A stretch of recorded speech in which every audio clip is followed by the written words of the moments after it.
Truth to power, but always with a great fullness of grace. So, ladies and gentlemen, my husband, Governor Tim Pawlenty.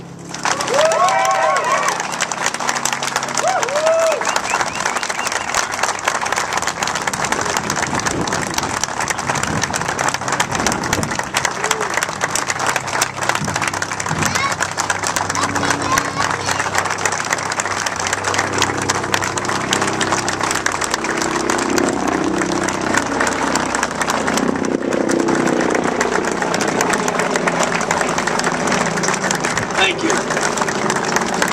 Thanks, honey, for those tremendous remarks, very gracious and kind remarks, and for your love and for your support for all these years. After serving 8 years as Minnesota's governor, I was very much looking forward to life with Mary and our 2 daughters in the Midwestern home that we love. But with Mary's encouragement and wise counsel, we came to a different conclusion. And that's what brings me here today with this announcement. I'm Tim Pawlenty, and I'm running for President of the United States.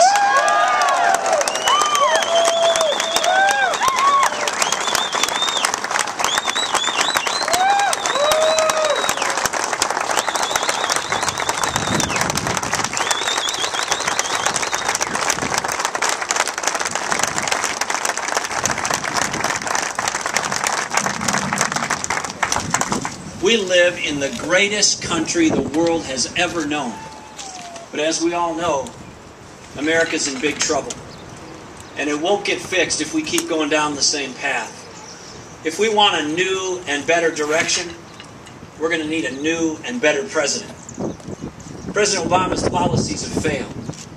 But more than that, he won't even tell us the truth about what it's really going to take to get out of this mess that we're in. Now, I could stand here and tell you that we can solve America's debt crisis and fix our economy without making any tough choices.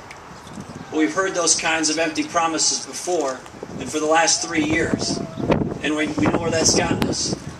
Fluffy promises of hope and change. They don't buy our groceries, make our mortgage payments, put gas in our car, or pay for our children's school clothes or other needs. So in my campaign, I'm going to take a different approach. I'm going to tell you the truth. And the truth is, Washington, D.C. is broken. Our country's going broke, and the pain of the recent recession will pale in comparison to what's coming if we don't get spending in Washington, D.C. under control. President Obama doesn't have an economic plan.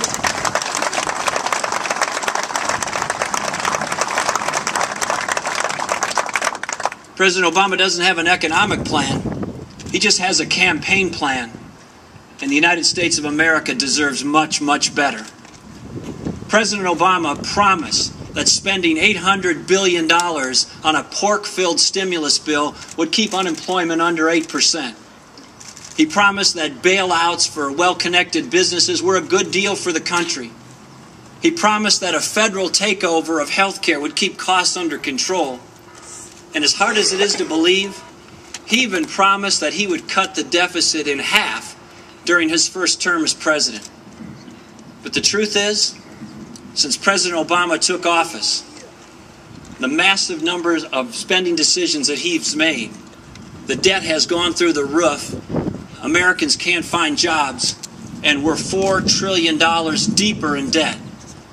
And his health care plan is an unmitigated disaster for our country.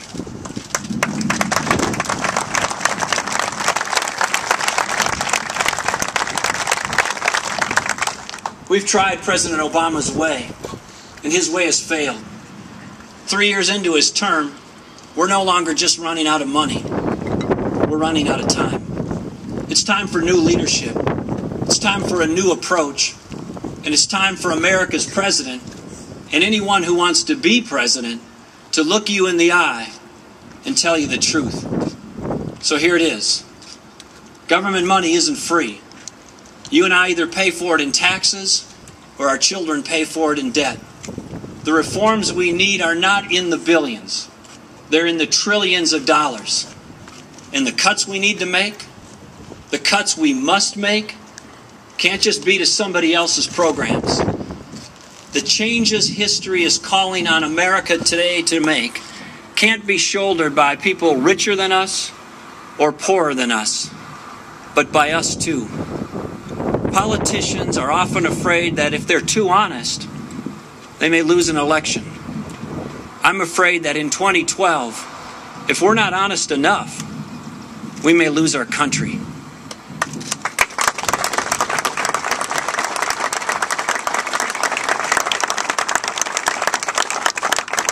If we want to grow our economy, we need to shrink our government. If we want to create jobs, we need to encourage job creators. If we want our children to be free to pursue their dreams, we can't shackle them with our debts. This is the time for the truth. That's why later this week, I'm going to New York City. And I'm going to tell Wall Street that if I'm elected, the era of bailouts, handouts, carve-outs are over.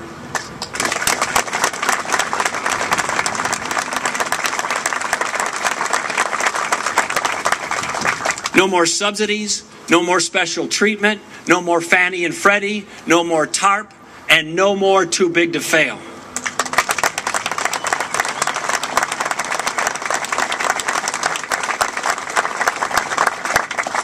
Success in our economy once again must be determined by the ingenuity of competing businesses and the judgment of the marketplace, period.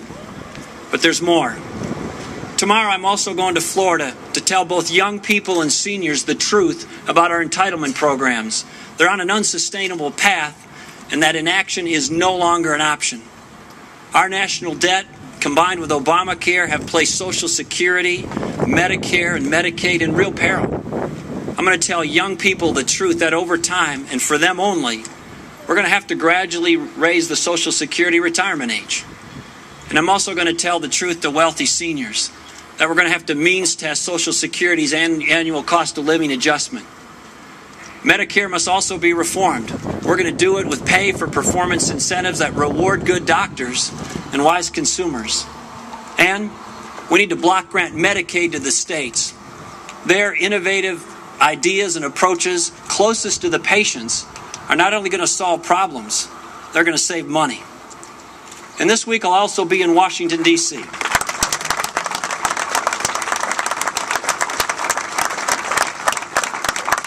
In Washington, D.C., I'm going to remind the federal bureaucrats that government exists to serve its citizens, not its employees.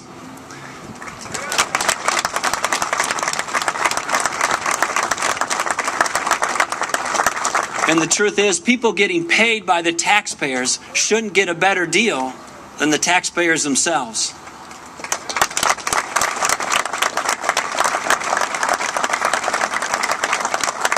That means freezing federal salaries, transitioning federal employee benefits, and downsizing the federal workforce as it retires. It means paying public employees for results, not just seniority. And it means from the Capitol to the classroom and everywhere in between, we're going to make public employees more accountable and their pay and benefits more in line with the rest of the taxpayers in this country.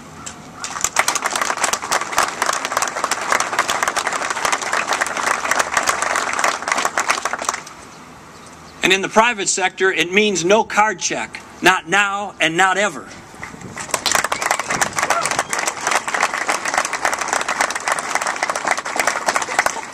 And it means no more taxpayer bailouts just because you made big campaign contributions to politicians or just because you made a lot of money and give it away to people who are special interests who are trying to influence our government. We also need to make sure that the National Labor Relations Board understands that never again will an American company be told where they can and can't do business.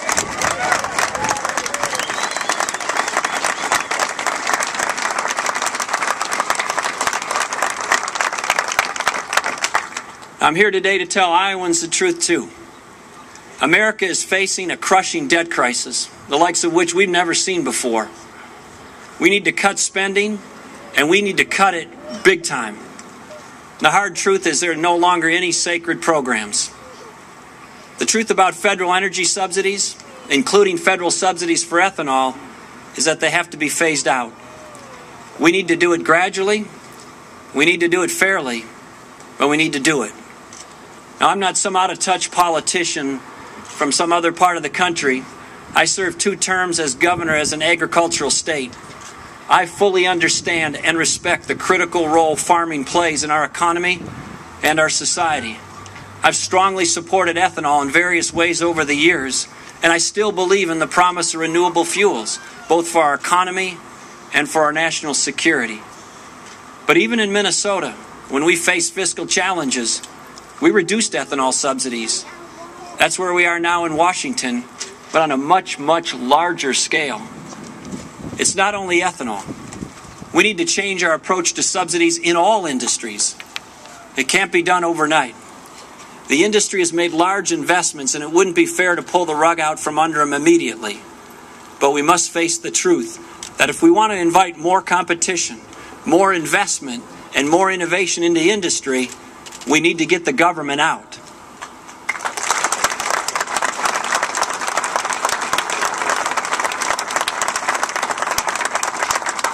We also need to get the government out of the business of handing out special favors and special deals. The free market, not freebies from politicians, should decide a company's success.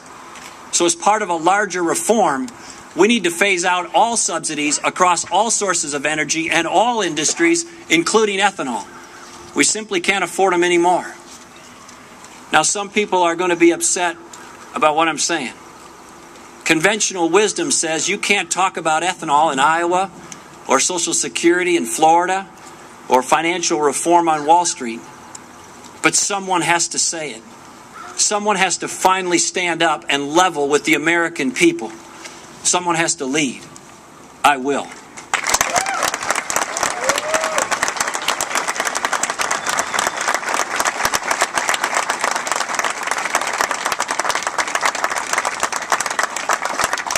When times get tough, there's a temptation among many people to try to turn Americans against one another. Some try to fan the flames of envy and resentment as a way to deflect attention from their own responsibilities, and we particularly see this from politicians. But that's not good enough anymore. Our problems demand, and our children deserve much more from us this time. No president deserves to win an election by dividing the American people, picking winners and losers, protecting his own party's spending and cutting only the other guy's programs, pitting classes and ethnicities and generations against each other. The truth is, we're all in this together.